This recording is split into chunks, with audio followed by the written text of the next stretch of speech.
आपको यहाँ धरना में नहीं बैठना चाहिए।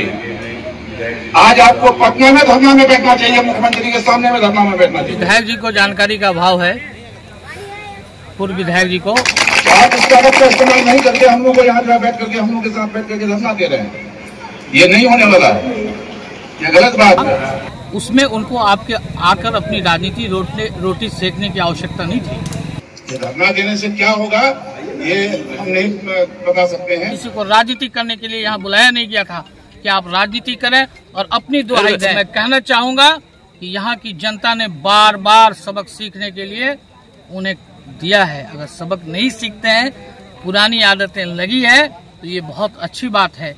मामला ये है कि पूर्व विधायक वो मंत्री साहब जो कहा कि जो करना है यहाँ के धरना प्रदर्शन में बैठे मुखिया लोग कर रहे हैं, लेकिन वर्तमान विधायक को सदन में इस विषय को उठाना चाहिए, उसको बढ़ चढ़कर हिस्सा लेना चाहिए कि आपदा। देखिए, विधायक जी को जानकारी का अभाव है, पूर्व विधायक जी को उनको सोचना चाहिए कि पार्टी के जो राष्ट्रीय अध्यक्ष हैं, जो प्रदेश अध्यक्ष हैं, वो किसी भी पार्टी के कार्यक्रम के लिए आह्वान करते हैं।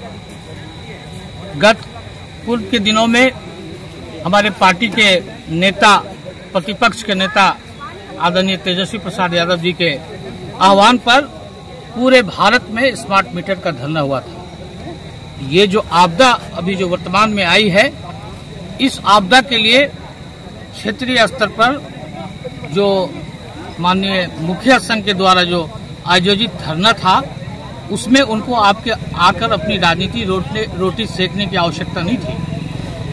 इलाका में अभी बेबसी का आलम है।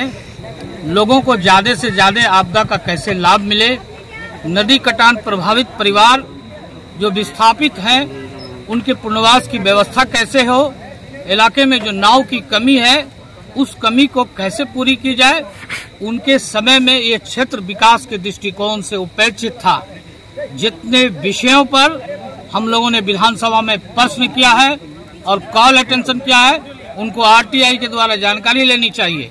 और अभी भी जो वर्तमान बाढ़ आया है, जिलाधिकारी और यहाँ के जो आपदा प्रभारी हैं और सभी विभाग के कार्यपालक अभियंताओं को लेकर हम लोगों ने समीक्षात्मक बैठक की है। और पूर्व के दिनों में भी जो रेवेन्यू से संबंधित मामला सर्वे का था, हम लोगों ने उस पर भी विरोधाभास प्रकट किया था कि जब तक विस्थापित परिवारों को पुनर्वास की व्यवस्था नहीं कराई जाएगी, जब तक बासगित पर्चा वाले को पर्चा नहीं मिलेगा, जब तक परिमार्जन का मामला, परिमार्जन प्लस का मामला और मोटेशन का मामला लंबित रहेगा, तब तक हम लोग सर्वे कार्य को बाधित करेंगे और सर्वे नहीं होने देंगे। सर, एक बयान और आया कि 2019 से पहले जब भी आपदा आती थी तो ये जीआर की राशि के लिए लोगों को भटकना नहीं पड़ता था, धरना प्रदर्शन की जरूरत नहीं पड़ती। याद आना चाहिए कि जब मैं पूर्व में भी विधायक था, चक्रवर्ती तूफान जैसा तूफान आया था और एक दिन में बायसी और डगरवा में करोड़ों रुपया का वितरण हुआ था। और जितने मृतक थे, मैंने स्वयं सुबह 8 बजे से लेकर 12 बजे रात तक उनको पारिवारिक जो लाभान्वित राशि मिलती है वो दिया था। 87 जैसे बाढ़ को हम लोगों ने झेला है, 17 जैसे बाढ़ को झेला है। ये उनकी कोई उपलब्धि नहीं थी, ये सरकार की उपलब्धि थी। आज भी सरकार चाहेगी कि जीआर का राशि ज्यादा से ज्यादा लोगों को मिले तो मिलेगा। हम लोग ज्यादा से ज्यादा लोगों को मिलने का मांग कर रहे हैं। जब इलेक्शन आएगा तो वो इलेक्शन राजनीति की चीज है। ये मंच सामूहिक इलाके की बर्बादी जो हुई है किसानों की, इलाके में जो आज लोग त्राही के आलम में है, भयावह की स्थिति उत्पन्न है, उसके लिए धरना था। किसी को राजनीति करने के लिए यहाँ बुलाया नहीं गया था कि आप राजनीति करें और अपनी दुहाई दें। तो मैं कहना चाहूँगा कि यहाँ की जनता ने बार बार सबक सीखने के लिए उन्हें दिया है। अगर सबक नहीं सीखते हैं, पुरानी आदतें लगी है, तो ये बहुत अच्छी बात है।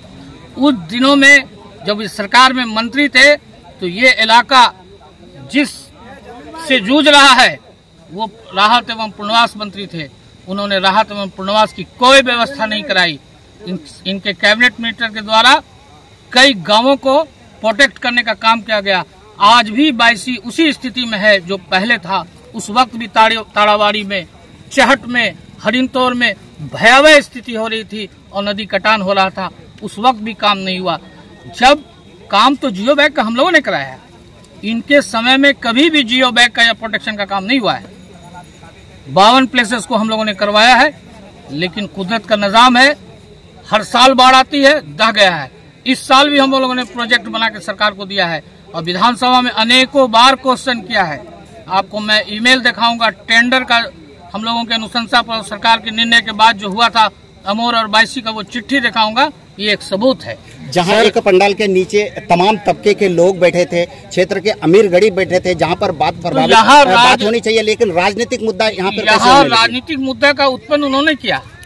उनको तो हम लोगों ने आमंत्रित किया कि आप एक तजुर्बाकार आदमी हैं, आप आए और सही मार्गदर्शन दें, लेकिन उन्होंने आकर यहाँ राजनीति करने का काम किया, जो ओछी राजनीति का प्रतीक है। सर, एक वो सवाल उठाया कि विधायक जी को इस चीज का ज्ञात नहीं था कि आंशिक चीजों को कहना वो घोषणा के रूप में बयान दे दिया, बयानबाजी कर दिया, ऐसा भी वो कहना। उनको हमको एडमिनिस्ट्रेटिव नॉर्म्स और पॉलिटिकल नॉर्म्स सिखाने की आवश्यकता नहीं है। मैं उनका राइवल रहा हूँ शुरू से और मैं उनके साथ राजनीति लड़ता हूँ, चुनाव लड़ता हूँ।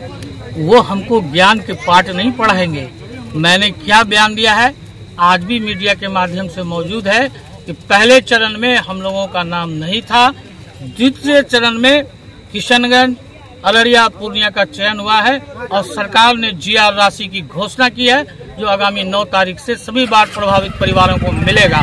मैंने आपदा घोषित किया, ऐसी बात कोई नहीं कहा है। सर, एक ही पार्टी में रहकर इस तरह की बयान सामने आना किस तरह इशारा करता है? ये एक अच्छी राजनीति का प्रतीक है।